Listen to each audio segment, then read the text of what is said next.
We're going to work on the transom setup today and get a plan of how this new transom is going to go in. In 1958, on this Lonestar Cruise Master, they switched to 2 of these on either side of the engine. So I think this guy's going to come out because I've got a lot of pinholes all in the metal, and you can see daylight right through there.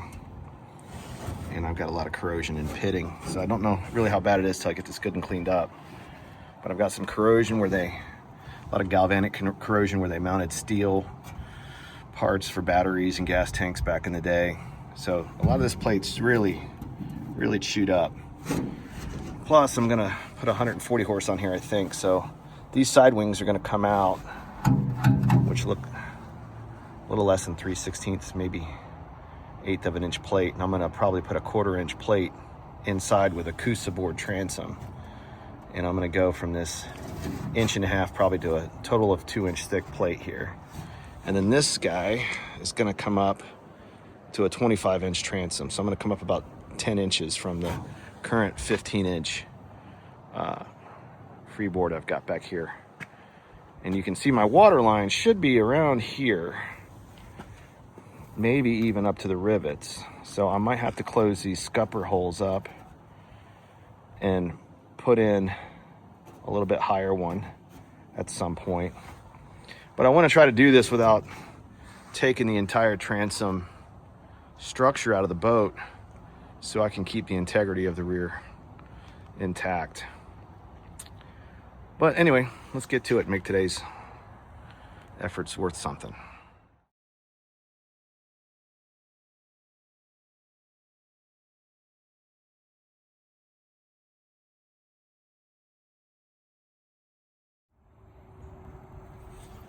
Yeah, this is why you want to avoid putting mixed metals where you can. These steel bolts, you can see that. They mounted steel angle iron to aluminum plate, which caused probably a lot of this corrosion to happen in the first place because all this galvanic activity back here. Plus the motor was grounded to that steel plate. Probably had a battery sitting here at some point or a fuel tank. So when you get these, you can just take a pair of vice grips to get it twisting. And then you can take like a center punch tool like this and kind of shock it loose.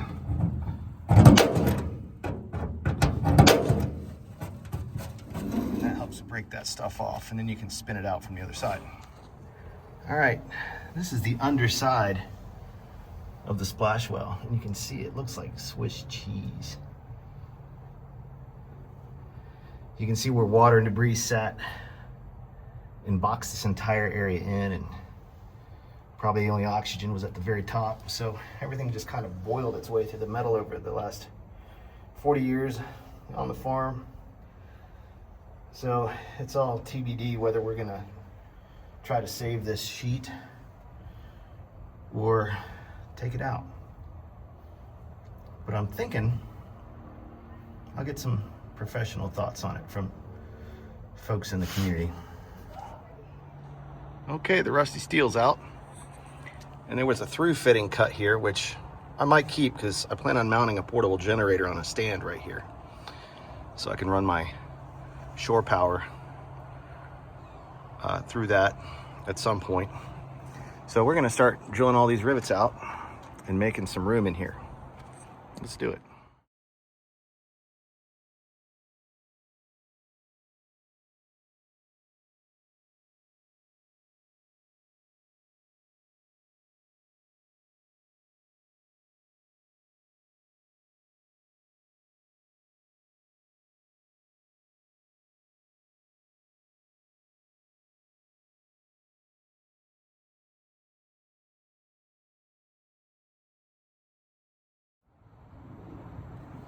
Okay, now we're gonna do the sides. And this is the side plate that goes inside the transom. So you want a tool like this. It's a snapping punch, and you've got a heavy and a light adjustment. So I'm actually gonna crank this one down. Some of these rivets will have a divot on top depending on what kind they are. And some of these have them. They're more hardened rivets. and non-hardened rivets don't have them. At least that's my understanding on the homework I've done. Some of them have just been sanded off. But you take your punch tool and you put it on that divot if it has it. If it doesn't, try to find the center of the rivet and just make a bigger one so your drill bit has a home all the way up the boat. And it's noisy. The neighbors love me, thank God.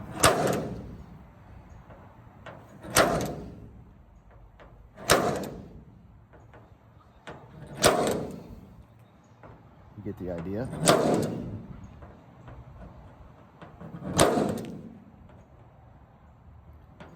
There's advantages of working on this thing on the pontoon trailer because I can get to everything. The disadvantage is it's a little wobbly. Of course, by now the boat only weighs like 1,000 pounds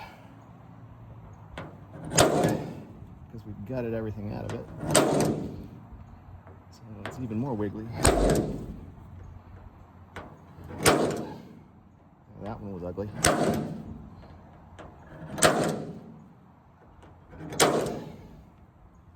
Well, let's go get the drill.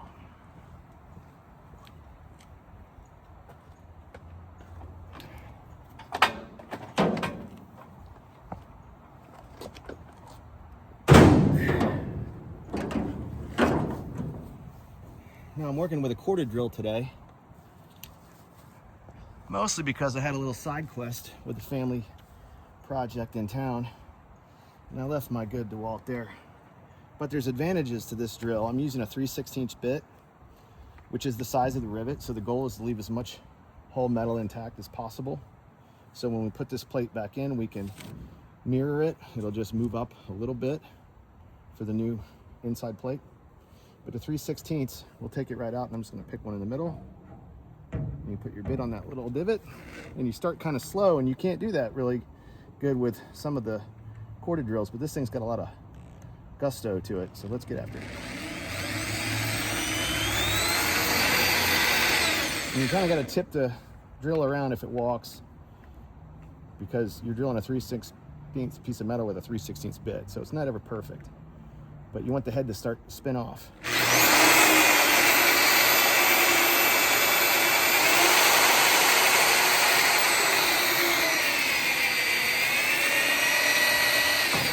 Just like that.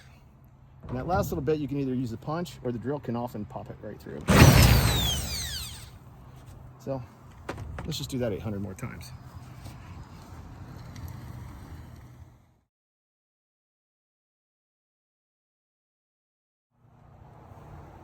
All right, all the rivets are out.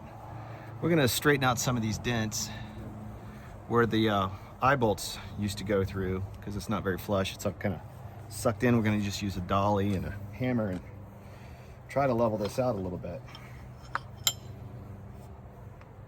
Take out some of our latent aggression on ancient aluminum.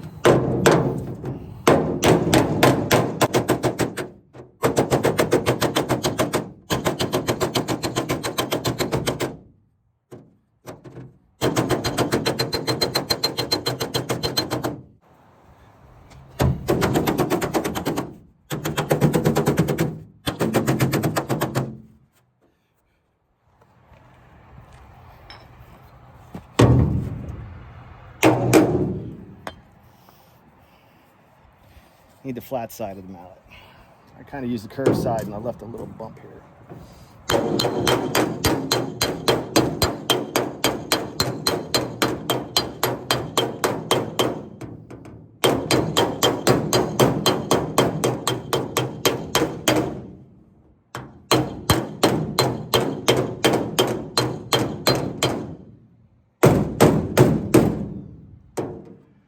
There we go.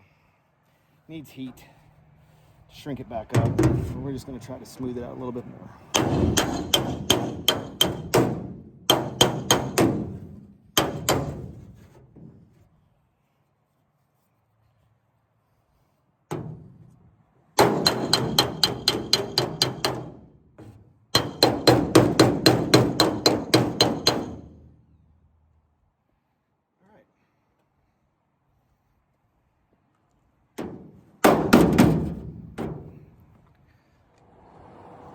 So the rivets are all out. I learned a trick. I hung a bucket here to catch most of the shavings on this side. We got these divots from where the bolts used to go through, dollied in a little bit. You can see the corrosion that was under there, so it's good to take that out anyway. And I had some corrosion underneath the side panel, and we're going to put a panel in that's at least this size. And depending on what we have to do with this, if its bulkhead's got to come out, then we're going to plate the whole side. Sometimes overkill is fun. So when I build this up, I'm going to laminate some resin in here to fill this trough so water doesn't stand and it'll drain out properly through the scuppers. Hello. So that's about it for today. We'll get after it and clean this up some more. Next is to make a transfer template for a transom, and maybe we'll get back to that this afternoon, but it's Sunday, so we'll see what happens. See you next time.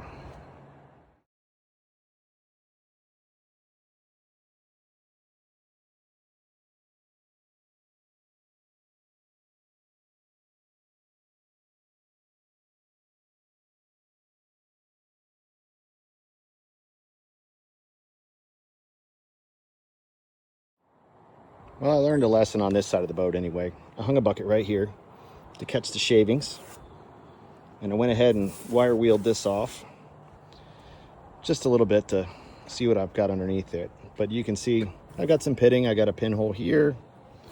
I've got another one here.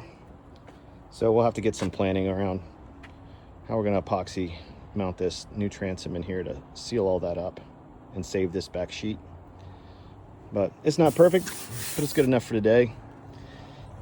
And you can see the holes and the corrosion that we had over there, and there's some corrosion that was underneath here. And that's what the inside. I even found a vine growing down in between these things because this thing was buried in a farm for 40 years. I still got some vines up there. But it's coming together. This will clean up nice. We'll put a 1.5-inch layer of Kusa board, which is a fiberglass composite board instead of marine grade plywood, is my plan anyway. So it'll be a little bit thicker transom than the original. Once I add that, I'm going to have a 1/4-inch plate that mounts like a U all the way across and ties this into the hull. But technically this is all part of the transom since it's all connected. And on the outside we'll have a 3/16 plate. So I'll have a total transom of a little right at 2 inches with everything sandwiched together, maybe a little more. And we're going to make a template pretty soon and bring this thing up about this tall. But looks pretty good for today.